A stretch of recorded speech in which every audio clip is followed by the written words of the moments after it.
Hey everyone, welcome to this explainer, the very first lesson of our mini course. I am so glad you're here today. We're going to tackle something that touches almost every single one of us, anxiety. But we're going to look at it through a completely different, incredibly calming and empowering lens. If you're a focused learner looking for a structured way to truly understand your own mind, well, you're in exactly the right place. So, why do we suffer from things that haven't even happened yet? It's a profound, universal mystery, isn't it? You can be sitting in a perfectly safe room, yet your heart is racing, your palms are sweating, and your mind is just spinning out of control, catastrophizing about a future scenario that literally does not exist. Why does our mind punish us with these imaginary futures? Okay, let's dive into this. Section 1. The Illusion of Anxiety, Modern Suffering and the Mind. Look, we live in an era of chronic unsafety and intense social turbulence. We're constantly bombarded with information that puts us on edge. But what if this chronic anxiety we feel isn't just a natural reaction to a chaotic outside world? What if it's actually driven by an internal structural error in how we perceive reality itself? The truth is, anxiety is not an unbreakable biological sentence. It's so easy to pathologize or worry, to think, I'm just a broken, anxious person. But we really need to unlearn that. Today, we are reframing anxiety. We're going to look at it not as a permanent disease you're doomed to carry, but simply as a temporary loss of inner support. Think of it as a glitch in perception. And the absolute best part about a glitch, it can be fixed. Section 2. The Rope and Snake, a Paradigm Shift in Perception. To understand how to fix this glitch in our perception, we need to turn to some profound ancient wisdom. Let's start with a foundational definition, adhyasa. This is the Vedic concept of false superimposition. Basically, it means mistakenly taking one thing for another, and we do this constantly without even realizing it. We superimpose a catastrophic, disastrous scenario onto the completely unknown future. Or we perceive someone else's totally neutral opinion as an existential threat to our safety. We take a simple fact, and we superimpose a nightmare right on top of it. There is a classic metaphor used to explain adhyasa. It goes like this. In the dark, a person mistakes a rope for a snake and experiences real fear, even though there is no actual threat. Picture this vividly in your mind. You're walking in the twilight. You see a coiled shape on the ground. Immediately, your adrenaline spikes. Your breathing gets shallow. You freeze. The physical fear response is 100% real. You are suffering. But the snake? The snake is a complete illusion. And the solution? Isn't to grab a stick and try to beat the imaginary snake to death. The solution is simply to turn on the light.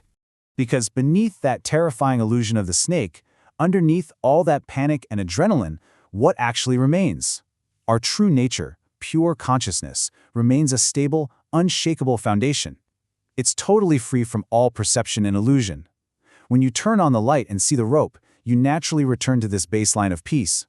The anxiety wasn't the core of who you are, it was just a shadow playing tricks on you. Section 3. Architecture of the Psyche, Understanding the Mind's Mechanics. So, how exactly does our mind manage to construct these terrifying shadows? How does it build these snakes? To understand this, I want to introduce you to a really profound resource. This is Sattvavajaya Chikitsa, a fundamental textbook by Nikolai Bond, also known as Brahman Nityananda. By the way, if you want to deeply understand the architecture of the psyche and help others do the same, the RII Institute invites you to its higher education and professional retraining programs in psychology. It's an incredible way to master these concepts and apply them professionally. Right out of that brilliant textbook comes a vital psychological equation, x equals 0 plus a. Now, I know it looks a bit like an algebra problem, but I promise you, this is the absolute key to decoding the architecture of your psyche and understanding exactly where your anxiety comes from. Let's break this formula down. The crucial part here is understanding these variables. 0 represents pure consciousness. It's your normal, unburdened psyche. And notice I said 0. It's not emptiness. It's a baseline of perfect peace and stability.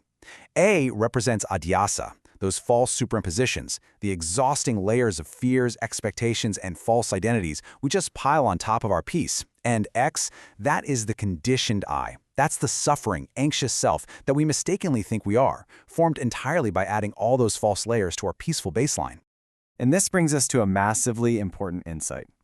As detailed in his fundamental textbook, Sattvavajaya Chikitsa, the author Nikolai Bond explains that therapy begins with the ability to separate facts from our false superimpositions.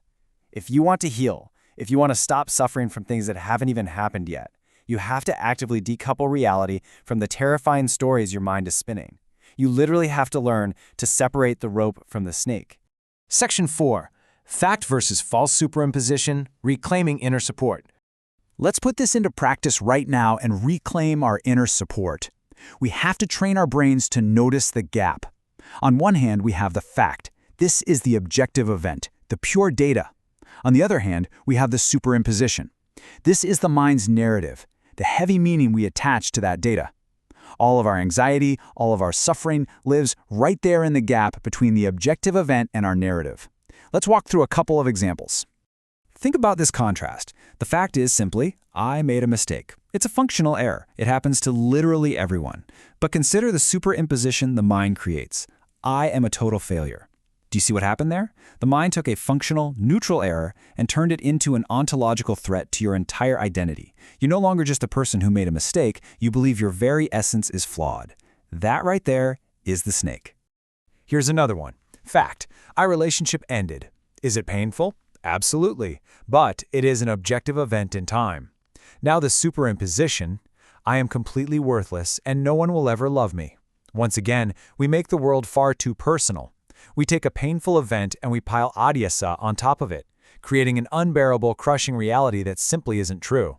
So how do we actually de-escalate when we feel this happening in real time? First, stop and name the state. Just say out loud to yourself, I am feeling anxious right now. This creates a little bit of distance. Second, observe the mind's story. Watch the terrifying narrative play out almost as if you're watching a movie, but do not buy into it. And third, ask yourself the golden question. What is a fact here and what is a superimposition? Find the rope. When you practice this, something really beautiful happens. Healing and self-realization coincide when the observer merges with pure awareness. By intentionally peeling away those false superimpositions, by dropping the A from that equation we talked about, you naturally and effortlessly return to zero. You return to a state of absolute clarity and profound inner support that has actually been there the entire time.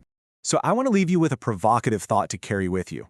Next time you feel afraid, next time that anxiety spikes in your chest, will you blindly run from the imaginary snake, or will you take a breath, turn on the light of your awareness, and see the rope for what it truly is? The choice and the peace that follows is entirely yours. Thank you for being such focused learners today, and I absolutely can't wait to explore the next lesson with you.